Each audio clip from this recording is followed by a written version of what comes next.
This is Aryan Shukla.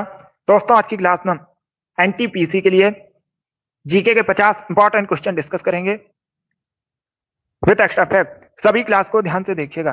Good evening सभी को। Good evening दोस्तों। जो एक्स्ट्रा फैक्ट आपको बताए जाएं उन्हें भी ध्यान से सुनिएगा, बिकॉज परीक्षा में उनसे भी क्वेश्चन पूछे जा सकते हैं। चलिए शुरू करते हैं आज की क्लास। इसका आंसर करिएगा क्वेश्चन नंबर फर्स्ट के लिए। सभी जल्दी से आंसर करिए क्वेश्चन नंबर फर्स्ट के लिए। बताइए FAO का फुल फॉर्म क्या होता है। फुल फॉर्म आपको बताना है FAO का क्या होता है, तो सभी इसका आंसर करिएगा। राइट या रॉन्ग आंसर दीजिए। इसका right answer option number A होगा, खाद्य एवं कृषि संगठन। या तो option number A correct answer है। FAO का फुल फॉर्म होता है खाद्य एवं कृषि संगठन, तो ऑप्शन नंबर ए इसका राइट आंसर है। अब दूसरा क्वेश्चन और पूछा जाता है, खाद्य एवं कृषि संगठन का मुख्यालय कहाँ पर है, तो आप लोग याद रखिएगा रोम में। कहाँ पर? रोम। इटली की राजधानी है रोम। इटली में, रोम में खाद्य एवं कृषि संगठन का मुख्यालय है, तो ऑप्शन नंबर ए इसका राइट आंसर होगा। अगला क्वेश्चन देखते हैं। इसका आंसर करिएगा क्वेश्चन नंबर 2 के लिए। यह किसका कथन है? किसने कहा था राजपाल सोने के पिंजरे में निवास करने वाली चिड़िया के समतुल्य समान है? यह किसने कहा था? जिसने भी लाइव सेशन को लाइक नहीं किया है, लाइक कीजिएगा, शेयर कीजिएगा। चैनल पर नए हैं, चैनल को सब्सक्राइब कीजिए, बेल आइकन को प्रेस कीजिएगा ताकि सभी नोटिफिकेशन आप तक पहुंच सकें। इसका right answer option number B होगा, सरोनी नायडू ने। या तो option number B correct answer होगा। सरोनी नायडू का कथन है राजपाल सोने के पिंजरे में निवास करने वाली चिड़िया के समतुल्य है। अब देखिएगा, सरोनी नायडू कौन थी? भारत की पहली महिला राज्यपाल। सरोनी नायडू भारत की पहली महिला राज्यपाल हैं। ये किस राज्य की राज्यपाल बनी थी? तो आप लोग याद रखिएगा, उत्तर प्रदेश की। इंपॉर्टेंट क्वेश्चन है, पूछा जाता है। तो क्वेश्चन नंबर 2 का option number B correct answer होगा। अगला क्वेश्चन देखते हैं। इसका आंसर करिएगा क्वेश्चन नंबर 3 के लिए। भारत में राष्ट्रीय बालिका दिवस कब मनाते हैं? भारत में राष्ट्रीय बालिका दिवस कब मनाया जाता है? 8 मार्च को, 21 जनवरी को, 24 जनवरी को, या फिर 10 मार्च को? तो सभी इसका आंसर करिएगा क्वेश्चन नंबर 3 के लिए। भारत में पूछा गया राष्ट्रीय बालिका दिवस कब मनाया जाता है, इसका राइट आंसर क्या होगा? वेरी गुड दोस्तों, आंसर सभी लोग दीजिएगा। बहुत अच्छे। इसका right answer option number C होगा, 24 जनवरी को। यह तो option number C correct answer है। प्रतिवर्ष 24 जनवरी को भारत में राष्ट्रीय बालिका दिवस मनाया जाता है, तो option number C correct answer होगा। अब देखिएगा, एक क्वेश्चन और पूछा जाता है, सभी लोग ध्यान से सुनिएगा। परीक्षा में क्वेश्चन पूछा जा सकता है, अंतरराष्ट्रीय बालिका दिवस कब मनाते हैं? क्या पूछा जा सकता है? अंतरराष्ट्रीय बालिका दिवस कब मनाते हैं? तो आप लोग याद रखिएगा 11 अक्टूबर को। कब? 11 अक्टूबर को प्रतिवर्ष अंतरराष्ट्रीय बालिका दिवस मनाया जाता है। 24 जनवरी को राष्ट्रीय बालिका दिवस मनाया जाता है। ए करेक्ट आंसर नहीं होगा। 8 मार्च को मनाते हैं अंतरराष्ट्रीय महिला दिवस। 8 मार्च को क्या मनाया जाता है? अंतरराष्ट्रीय महिला दिवस मनाया जाता है। इसका right answer option number C होगा। Good evening. इसका आंसर करिएगा क्वेश्चन नंबर 4 के लिए। चोल राजाओं ने किस धर्म को संरक्षण दिया था? तो सभी इसका आंसर करिए क्वेश्चन नंबर 4 के लिए। यस रानी, ये लाइव सेशन है, डेली शाम को 8 बजे होता है। तो सभी इसका आंसर करिए क्वेश्चन नंबर 4 के लिए। चोल राजाओं ने किस धर्म को संरक्षण दिया था? अब देखिएगा, अगर पूछा जाए चोल वंश की स्थापना किसने की थी, तो आप लोग याद रखिएगा विजयालय ने। किसने? विजयालय ने चोल वंश की स्थापना की थी। एंड एक क्वेश्चन और पूछा जाता है, चोल साम्राज्य की राजधानी क्या थी? तो आप लोग याद रखिएगा तंजौर। तंजौर या तंजावुर एक ही बात है, चोल साम्राज्य की राजधानी थी। इसका right answer option number C होगा, शैव धर्म। सी करेक्ट आंसर होगा। इसका क्या करेक्ट आंसर है? Option number C correct answer होगा। बहुत अच्छे। शैव धर्म को संरक्षण दिया था। बहुत अच्छे। चलिए आगे बढ़ते हैं। अब इसका आंसर करिएगा। क्वेश्चन नंबर 5 के लिए आंसर करिए। बताइए राइट आंसर क्या होगा। कैस्पियन सागर में निम्न में से कौन सी नदी जाकर गिरती है? 4 ऑप्शन आपको दिए गए हैं, बताइएगा इनमें से कौन सी नदी कैस्पियन सागर में जाकर गिरती है। तो सभी इसका आंसर करिए क्वेश्चन नंबर 5 के लिए। एनटीपीसी की परीक्षा में पूछा हुआ क्वेश्चन है, सभी इसका आंसर करिए। इसका राइट आंसर क्या होगा? कौन सी नदी कैस्पियन सागर में जाकर मिलती है? जजला, जॉर्डन, वोल्गा, या फिर डैन्यूब? तो सभी इसका आंसर करिए क्वेश्चन नंबर 5 के लिए। बोलगा करेक्ट आंसर होगा इसका। या तो ऑप्शन नंबर 3 करेक्ट आंसर है। बोलगा रिवर जो है ये कैस्पियन सागर में जाकर मिलती है, तो ऑप्शन नंबर 3 करेक्ट आंसर होगा। अब इसका आंसर करिएगा क्वेश्चन नंबर 6 के लिए। सभी जल्दी से आंसर करिए क्वेश्चन नंबर 6 के लिए। बताइए दोस्तों, सारे जहां से अच्छा हिंदुस्तान हमारा के रचनाकार कौन है? सभी इसका आंसर करिएगा क्वेश्चन नंबर 6 के लिए। इकबाल, भगत सिंह, अरविंद घोष या फिर रविन्द्रनाथ टैगोर। तो सभी इसका आंसर करिए क्वेश्चन नंबर 6 के लिए। इसका right answer option number A होगा, इकबाल। या तो option number A correct answer है। सारे जहां से अच्छा हिंदुस्तान हमारा के रचनाकार है इकबाल, तो ऑप्शन नंबर ए इसका राइट आंसर है। अब इसका आंसर करिएगा क्वेश्चन नंबर 7 के लिए। प्रच्छन्न बेरोजगारी को और किस नाम से जाना जाता है? क्या पूछा गया है? प्रच्छन्न बेरोजगारी को और किस नाम से जानते हैं? सभी इसका आंसर करिएगा। ए करेक्ट आंसर होगा अल्प रोजगार के नाम से। या तो ऑप्शन नंबर ए इसका राइट आंसर है। अल्प रोजगार के नाम से जाना जाता है प्रच्छन्न बेरोजगारी को, तो ऑप्शन नंबर ए इसका राइट आंसर है। अब इसका आंसर करिए क्वेश्चन नंबर 8 के लिए। बताइए ऑस्ट्रेलिया के घास के स्थल को क्या कहते हैं? ऑस्ट्रेलिया के जो घास के स्थल है भौगोलिक नाम आपको बताना है क्या है? डाउन, सवाना, प्रेरी या फिर इनमें से कोई नहीं। तो सभी इसका आंसर करिए क्वेश्चन नंबर 8 के लिए। ऑप्शन को पढ़ लीजिएगा, उसके बाद ही आंसर करिएगा। ए करेक्ट आंसर होगा डाउन्स कहते हैं। ऑस्ट्रेलिया के जो घास के स्थल हैं डाउन्स कहलाते हैं। ऑप्शन नंबर 1 का राइट आंसर होगा। बाकी अगर हम ऑस्ट्रेलिया देश की बात करें, राजधानी कई बार मैंने आपको बताई है कैनबरा है। राजधानी क्या है? कैनबरा है। और करेंसी भी पूछी जाती है, ऑस्ट्रेलियन डॉलर ऑस्ट्रेलिया की करेंसी है। अब इसका आंसर करिएगा क्वेश्चन नंबर 9 के लिए। बताइए राइट आंसर क्या होगा क्वेश्चन नंबर 9 का? दारा सिको ने किस शीर्षक से उपनिषदों का फारसी में अनुवाद किया था? तो सभी इसका आंसर करिए क्वेश्चन नंबर 9 के लिए। बताइए इसका राइट आंसर क्या होगा? दारा सिको ने किस शीर्षक से उपनिषदों का फारसी में अनुवाद किया था? बहुत अच्छे। बताइए क्वेश्चन नंबर 9 का करेक्ट आंसर क्या होगा? बी करेक्ट आंसर नहीं होगा। नज्म उल बहरीन के लेखक कौन है? दारा सिको। ये नहीं पूछा गया है कि इनमें से कौन सी पुस्तक दारा सिको द्वारा लिखी गई है। इसमें क्या पूछा गया है, पहले क्वेश्चन को समझिएगा। किस शीर्षक के साथ उपनिषदों का फारसी में अनुवाद किया था दारा सिको ने? इसका right answer option number C होगा, सिर्र ए अकबर। या तो option number C correct answer होगा। सिर्र ए अकबर शीर्षक के साथ फारसी में अनुवाद किया था दारा सिको ने उपनिषदों का, तो option number C correct answer होगा क्वेश्चन नंबर 9 का। अब इसका आंसर करिएगा क्वेश्चन नंबर 10 के लिए। बताइए कार का मात्रक क्या होता है? आपको कार का मात्रक बताना है। सभी जल्दी से आंसर करिए। जूल, न्यूटन, डाइन या फिर इनमें से कोई नहीं। इसका right answer option number A होगा, joule. Yes, option number A correct answer है।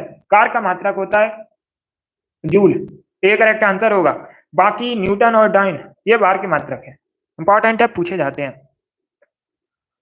इसका आंसर करिएगा क्वेश्चन नंबर 11 के लिए। बताइए चपचार कुट त्योहार मुख्यतः कहाँ मनाया जाता है? तो सभी इसका आंसर करिए क्वेश्चन नंबर 11 के लिए। क्या पूछा गया? जो चपचार कुट त्योहार है मुख्यतः कहाँ सेलिब्रेट किया जाता है? इसका right answer option number C होगा, मिजोरम में। यस, सी करेक्ट आंसर होगा। मुख्यतः मिजोरम में सेलिब्रेट किया जाता है चपचार कुट त्योहार, तो ऑप्शन नंबर सी इसका राइट आंसर है। अब इसका आंसर करिएगा क्वेश्चन नंबर 12 के लिए। त्रिपिटक किसका धार्मिक ग्रंथ है? त्रिपिटक किस धर्म से संबंधित है? सभी इसका आंसर करिए। बहुत अच्छे। इसका right answer option number A होगा, बौद्ध धर्म से। या तो ऑप्शन नंबर ए इसका राइट आंसर है। त्रिपिटक बौद्ध धर्म से संबंधित है। इसका आंसर करिएगा क्वेश्चन नंबर 13 के लिए। 1905 में बनारस अधिवेशन हुआ था भारतीय राष्ट्रीय कांग्रेस का। आपको बताना है इसकी अध्यक्षता किसने की थी? तो सभी इसका आंसर करिए क्वेश्चन नंबर 13 के लिए। सुरेंद्र नाथ बनर्जी, फिरोज शाह मेहता, गोपाल कृष्ण गोखले, दिनसा वाचा, इस प्रकार से ऑप्शन हैं। तो सभी इसका आंसर करिए क्वेश्चन नंबर 13 के लिए। इसका right answer option number C होगा, Gopal Krishna Gokhale. C correct answer होगा। 1905 में बनारस अधिवेशन हुआ था आईएनसी का। अध्यक्षता किसने की थी? गोपाल कृष्ण गोखले ने। Option number C correct answer होगा। सुरेंद्र नाथ बनर्जी करेक्ट आंसर नहीं होगा। गोपाल कृष्ण गोखले करेक्ट आंसर होगा। 1905 में पूछा गया किसने अध्यक्षता की थी। अधिवेशन कहां पर हुआ था? बनारस में। अब इसका आंसर करिएगा नंबर 14 के लिए। किशोरी अमोनकर निम्न में से किस घराने से संबंधित हैं? तो सभी इसका आंसर करिए क्वेश्चन नंबर 14 के लिए। क्या पूछा गया? जो किशोरी अमोनकर हैं ये किस घराने से संबंधित हैं इनमें से? इसका right answer option number A होगा जयपुर अतरौली घराने से, ए करेक्ट आंसर होगा। अब इसका आंसर करिएगा क्वेश्चन नंबर 15 के लिए, मोहिनीअट्टम किस हिंदू देवता से संबंधित है? सब इसका आंसर करिएगा। मोहिनीअट्टम एक क्लासिकल डांस है। मोहिनीअट्टम क्या है? क्लासिकल डांस है। किस राज से संबंधित है? अगर पूछा जाए मोहिनीअट्टम किस राज से संबंधित है, केरल से संबंधित है, केरला संबंधित है और भगवान विष्णु से संबंधित है। तो ऑप्शन नंबर डी इसका राइट आंसर होगा। अब इसका आंसर करिएगा क्वेश्चन नंबर 16 के लिए, अद्वैतवाद के सिद्धांत के प्रतिपादक कौन है? सब इसका आंसर करिएगा। अद्वैतवाद के सिद्धांत के प्रतिपादक पूछे गए हैं, बी करेक्ट आंसर होगा शंकराचार्य। यस, ऑप्शन नंबर 20 का राइट आंसर है। शंकराचार्य अद्वैतवाद के सिद्धांत के प्रतिपादक हैं। इसका आंसर करिएगा क्वेश्चन नंबर 17 के लिए, कांच का रंग नीला निम्न में से किसकी वजह से होता है? तो सभी इसका आंसर करिएगा, बताइए इसका राइट आंसर क्या होगा। कांच को नीला रंग निम्न में से कौन प्रदान करता है? Cobalt oxide, copper oxide, iron oxide या फिर निकल ऑक्साइड? तो सभी इसका आंसर करिए क्वेश्चन नंबर 17 के लिए। इसका right answer option number A होगा cobalt oxide. Yes, option number A correct answer है। कांच का रंग नीला होता है कोबाल्ट ऑक्साइड की वजह से। ऑप्शन नंबर ए इसका राइट आंसर होगा। 18 के लिए आंसर करिएगा, बताइएगा सार गैसों सागर कहां पर स्थित है? निम्न में से किस महासागर में है सार गैसों सागर? तो सभी इसका आंसर करिएगा। अगर पूछा जाए विश्व का सबसे बड़ा महासागर कौन सा है, तो आप लोग याद रखिएगा पैसिफिक ओशियन, प्रशांत महासागर विश्व का सबसे बड़ा महासागर है। इसका right answer option number B होगा, उत्तरी अटलांटिक महासागर में सार गैसों महासागर है। तो ऑप्शन नंबर 20 का राइट आंसर होगा। अगला क्वेश्चन देखते हैं, क्वेश्चन नंबर 19 के लिए आंसर करिएगा, ब्रिटिश ईस्ट इंडिया कंपनी की स्थापना कब हुई थी? ये आपको बताना है।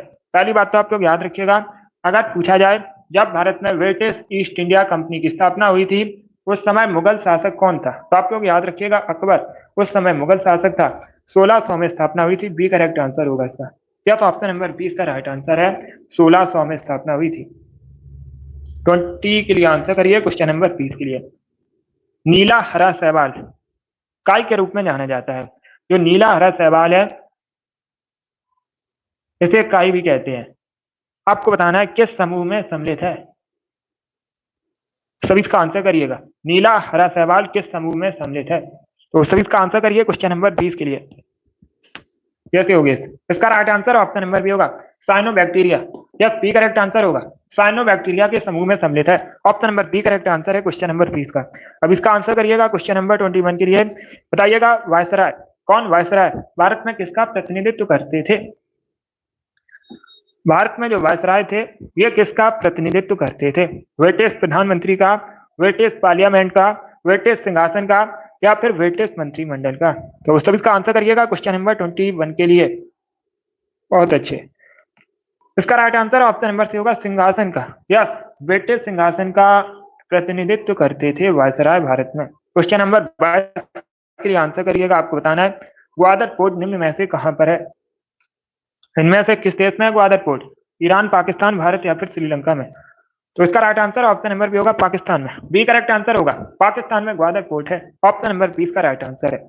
अब इसका आंसर करिएगा क्वेश्चन नंबर 23 के लिए, बताइए महाबलीपुरम का रथ मंदिर किसने बनवाया था? महाबलीपुरम का रथ मंदिर किसने बनवाया था? नरसिंह वर्मन प्रथम ने, पुलकेशिन द्वितीय ने, विक्रम द्वितीय ने या फिर पृथ्वीराज चौहान ने?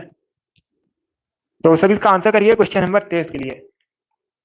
इसका right answer option number A होगा, नरसिंह वर्मन प्रथम। या तो ऑप्शन नंबर ए इसका राइट आंसर है, महाबलीपुरम का जो रथ मंदिर है नरसिंह वर्मन प्रथम ने बनवाया था। तो ऑप्शन नंबर ए इसका राइट आंसर होगा। क्लास खत्म होने के बाद कमेंट बॉक्स में होमवर्क के लिए क्वेश्चन है, महाबलीपुरम का जो रथ मंदिर है यह किस राज्य में है?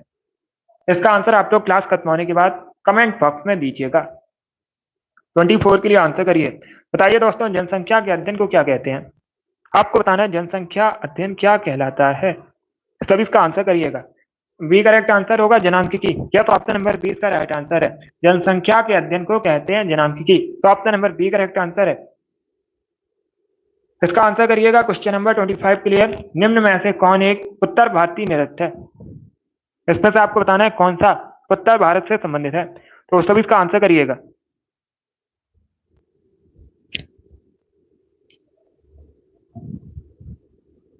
यस संजय, रानी ये डेली क्लास होती है शाम को 8 बजे।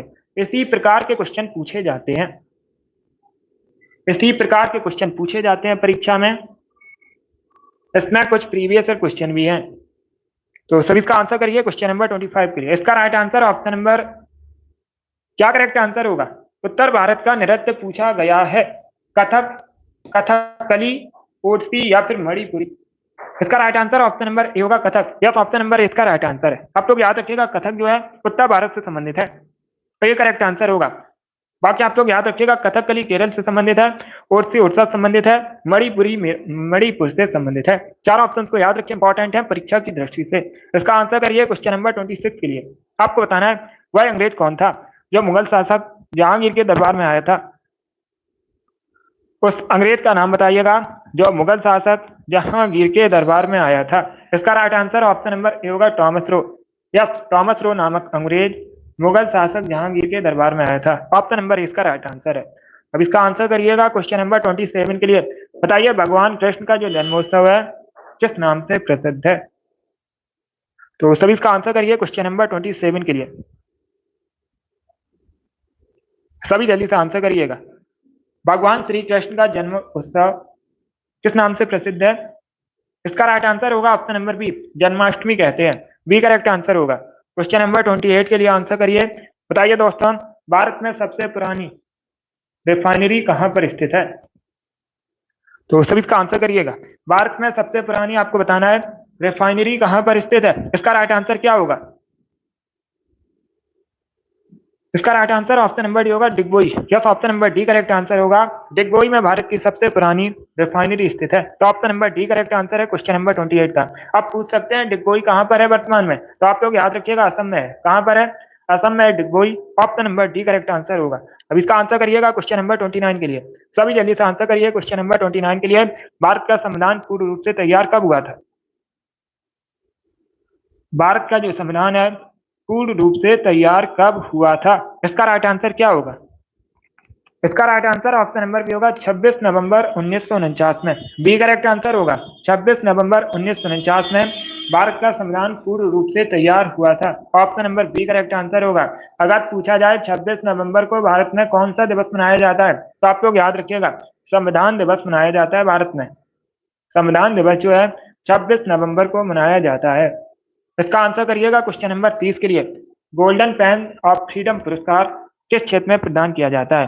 तो सभी इसका आंसर करिए क्वेश्चन नंबर 30 के लिए। क्या पूछा गया है? गोल्डन पेन ऑफ फ्रीडम पुरस्कार किससे संबंधित है, किस क्षेत्र में दिया जाता है? इसका right answer option number B होगा, पत्रकारिता क्षेत्र में। यस, बी करेक्ट आंसर होगा। पत्रकारिता के क्षेत्र में प्रदान किया जाता है। 31 के लिए आंसर करिएगा। आपको बताना है राष्ट्रीय मतदाता दिवस कब मनाते हैं। सभी जल्दी से आंसर करिए क्वेश्चन नंबर 31 के लिए। राष्ट्रीय मतदाता दिवस कब मनाया जाता है? इसका right answer option number A होगा, 25 जनवरी को। यस, ए करेक्ट आंसर होगा। 25 जनवरी को क्यों मनाते हैं? 25 जनवरी को इसलिए मनाया जाता है क्योंकि 25 जनवरी 1950 में चुनाव आयोग की स्थापना हुई थी। इस प्रकार से भी क्वेश्चन पूछा जाता है कि भारतीय चुनाव आयोग की स्थापना कब हुई थी, तो आप लोग याद रखिएगा 25 जनवरी 1950 में। इसीलिए 25 जनवरी को प्रतिवर्ष राष्ट्रीय मतदाता दिवस मनाया जाता है भारत में। ए करेक्ट आंसर होगा। 32 के लिए आंसर करिएगा। मेकांग डेल्टा बताइए निम्न में से कहां पर है, किस देश में है? भारत, अमेरिका, इंग्लैंड या फिर वियतनाम में? तो सभी इसका आंसर करिए क्वेश्चन नंबर 32 के लिए।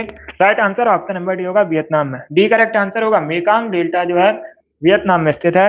अब इसका आंसर करिए क्वेश्चन नंबर 33 के लिए। मृत सागर निम्न में से किन दो देशों के मध्य स्थित है? मृत सागर आपको बताना है निम्न में से किन दो देशों के मध्य स्थित है। तो इसका right answer option number B होगा, जॉर्डन और Israel. Yes, B correct answer होगा। जॉर्डन और इसराइल के मध्य स्थित है मृत सागर। Option number B correct answer होगा। अब इसका आंसर करिएगा क्वेश्चन नंबर 34 के लिए। समुद्री समीर बहती है, किस समय बहती है समुद्री समीर? दिन के समय, रात के समय, दोनों समय या फिर इनमें से कोई नहीं? इसका right answer option number A होगा, दिन के समय। यस, ऑप्शन नंबर ए इसका राइट आंसर है। समुद्री समीर जो है दिन के समय बहती है, तो ऑप्शन नंबर ए इसका राइट आंसर है। 35 के लिए आंसर करिए। इतिहास से संबंधित क्वेश्चन है, एंशिएंट हिस्ट्री से संबंधित क्वेश्चन है। किस मौर्य शासक को यूनानियों द्वारा अमित्र घात कहा जाता था? इसका राइट आंसर क्या होगा? आपको उस मौर्य शासक का नाम बताना है जिसे यूनानियों द्वारा अमित्र घात कहा जाता था। इसका right answer option number B होगा बिंदुसार को। यस, बी करेक्ट आंसर होगा। बिंदुसार को यूनानियों द्वारा अमित्रघात कहा जाता था। बी करेक्ट आंसर होगा। बिंदुसार कौन था? चंद्रगुप्त मौर्य का पुत्र था। आप लोग याद रखिएगा, चंद्रगुप्त मौर्य के पुत्र का नाम था बिंदुसार। चंद्रगुप्त मौर्य ने मौर्य वंश की स्थापना की थी। चलिए आगे बढ़ते हैं। अब इसका आंसर करिएगा क्वेश्चन नंबर 36 के लिए। क्वेश्चन नंबर 36 के लिए आंसर करिएगा, सती प्रथा का अंत और ठगी को समाप्त करने का जो श्रेय है किसे दिया जाता है? निम्न में से किसे सती प्रथा का अंत और ठगी को समाप्त करने का श्रेय दिया जाता है? लॉर्ड डलहौजी को, Lord William Bentinck, Lord Canning, Lord Auckland. इस प्रकार से ऑप्शन है। Yes, allrounder. इसका right answer option number B होगा, Lord William Bentinck. Yes, B correct answer होगा। लॉर्ड विलियम बेंटिक को सती प्रथा का अंत और ठगी को समाप्त करने का श्रेय दिया जाता है। ऑप्शन नंबर 20 का राइट आंसर होगा। अब इसका आंसर करिएगा क्वेश्चन नंबर 37 के लिए। आपको बताना है हम्पी का जो खुला संग्रहालय है निम्न में से किस राज्य में है? ए करेक्ट आंसर होगा। कई बार मैंने आपको बताया कर्नाटका में। यह ऑप्शन नंबर इसका राइट आंसर है। हम्पी का खुला संग्रहालय कर्नाटका में है। अब इसका आंसर करिएगा क्वेश्चन नंबर 38 के लिए। यह भी इतिहास से संबंधित क्वेश्चन है, मॉडर्न हिस्ट्री से संबंधित क्वेश्चन है। बताइए इसका राइट आंसर क्या होगा? नेताजी सुभाष चंद्र बोस द्वारा आजाद हिंद फौज के हिस्से के रूप में गठित महिला रेजिमेंट का नाम क्या था? सब इसका आंसर करिएगा। आजाद हिंद फौज का गठन किसने किया था? पूछा जाता है सुभाष चंद्र बोस ने किया था। किसने किया था? सुभाष चंद्र बोस ने किया था। अब प्रश्न में क्या पूछा गया है? आजाद हिंद फौज के हिस्से के रूप में गठित महिला रेजिमेंट का नाम क्या था? महिला रेजिमेंट जो गठित की गई थी उसका नाम पूछा गया है। तो इसका right answer option number B होगा, Rani Jhansi regiment. Yes, B correct answer होगा। किस नाम से जानी जाती थी महिला रेजिमेंट? रानी झांसी रेजिमेंट के नाम से। तो ऑप्शन नंबर 20 का राइट आंसर होगा। इसका आंसर करिएगा क्वेश्चन नंबर 39 के लिए। पानी की बूंदें किस वजह से गोल होती हैं? गोल होने का कारण बताइएगा। इसका right answer option number B होगा, पृष्ठ तनाव की वजह से। यस, बी करेक्ट आंसर होगा। पानी की बूंदें पृष्ठ तनाव की वजह से गोल होती हैं। बी करेक्ट आंसर होगा। अब इसका आंसर करिएगा क्वेश्चन नंबर 40 के लिए। बताइए इसका राइट आंसर क्या होगा? उस भारतीय क्रिकेटर का नाम बताइएगा जिसने a century is not enough नामक पुस्तक लिखी है। सब इसका आंसर करिए क्वेश्चन नंबर 40 के लिए। बताइए निम्न में से किसने a century is not enough नामक पुस्तक लिखी है? राइट आंसर ऑप्शन नंबर होगा सौरभ गांगुली। सौरभ गांगुली ने a century is not enough नामक पुस्तक लिखी है। Option number D correct answer होगा। ये भारतीय क्रिकेटर है। क्वेश्चन नंबर 41 के लिए आंसर करिए। बताइए गोबी मरुस्थल मुख्यतः किस देश में है? गोबी मरुस्थल आपको बताना है निम्न में से किस देश में? मंगोलिया, कनाडा, भारत या फिर इंग्लैंड। तो इसका right answer option number A होगा, मंगोलिया में। Yes, option number A correct answer है। मंगोलिया में है गोबी मरुस्थल। ऑप्शन नंबर इसका राइट आंसर होगा। चाइना में भी है। अगर ऑप्शन में चाइना दिया जाए तो उसे भी टिक कीजिएगा, दोनों देशों में है। बहुत अच्छे। और अगर पूछा जाए किस महाद्वीप में है, महाद्वीप भी पूछ सकते हैं। एशिया महाद्वीप में है।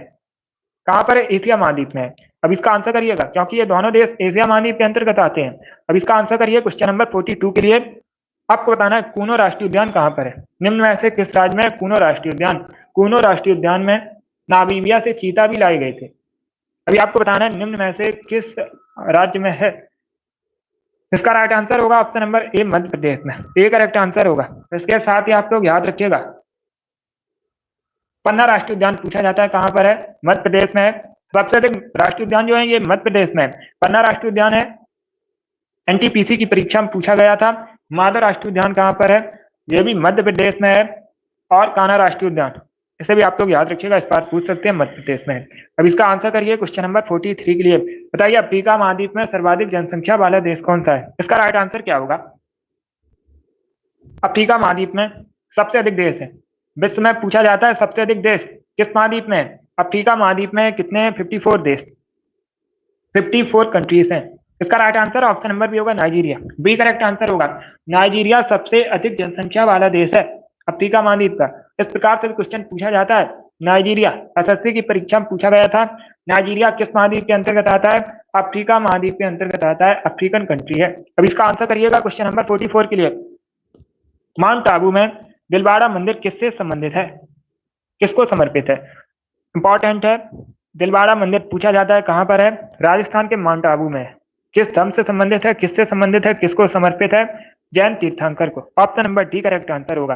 अब इसका आंसर करिए क्वेश्चन नंबर 45 के लिए। बताइएगा भारत का प्राइम मिनिस्टर बनने के लिए, प्रधानमंत्री बनने के लिए न्यूनतम आयु कितनी होनी चाहिए? इसका right answer option number B होगा 25 वर्ष। यस, बी करेक्ट आंसर होगा। प्राइम मिनिस्टर बनने के लिए न्यूनतम आयु होनी चाहिए 25 वर्ष। Option number B correct answer होगा। राज्यसभा का सदस्य बनने के लिए न्यूनतम आयु पूछी जाती है, कितनी होनी चाहिए? 30 वर्ष। और लोकसभा का सदस्य बनने के लिए न्यूनतम आयु होनी चाहिए 25 वर्ष। ये भी इंपॉर्टेंट प्रश्न है, पूछ सकते हैं, इनको याद रखिए। अब इसका आंसर करिएगा क्वेश्चन नंबर 46 के लिए। बताइए सोवियत संघ कब टूटा था?